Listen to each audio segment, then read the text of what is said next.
Je vous fais parvenir les propos de Ziad Medouk, humaniste, poète et responsable du Centre culturel français de Gaza, qui retrace la situation le jeudi 13 mai. En direct de Gaza, il est 15h à Gaza, ce jeudi 13 mai 2021.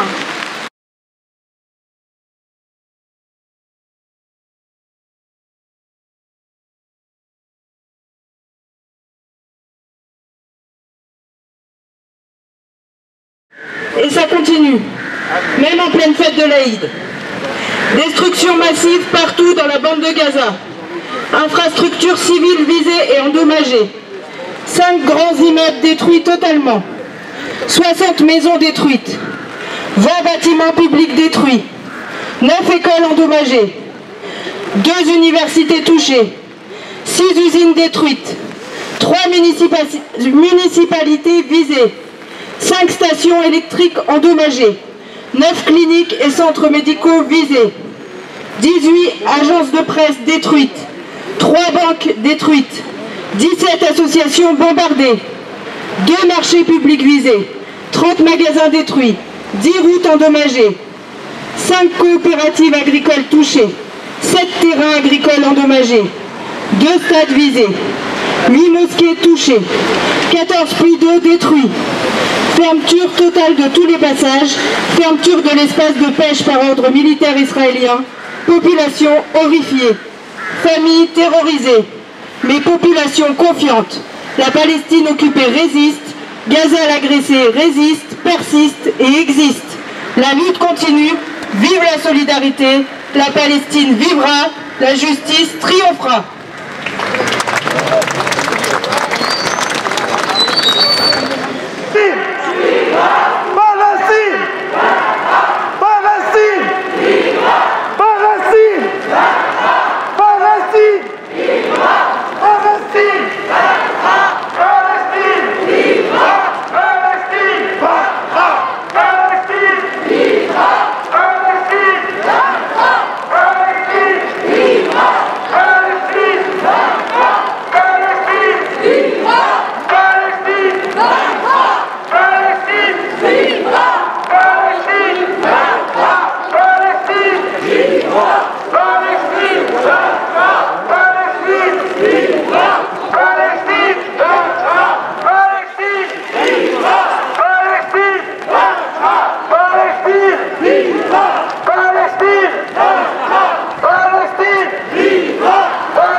Le 29 novembre 1947 a partagé la Palestine historique en 2 États et placé Jérusalem et les lieux saints sous corpus separatum, c'est-à-dire mandat international.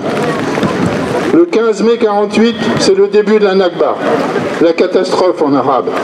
Jusqu'en 1952, plus de 800 000 Palestiniens ont été chassés de leurs maisons et plus de 500 villages palestiniens ont été détruits en totalité ou partiellement.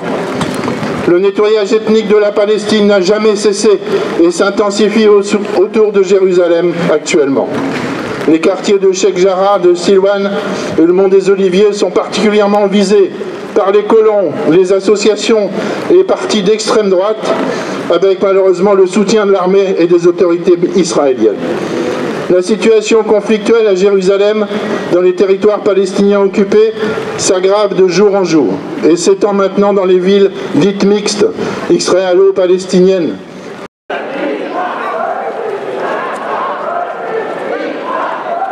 Où les Israéliens palestiniens de 1948 sont discriminés. Interdiction de construire ou d'agrandir leurs maisons.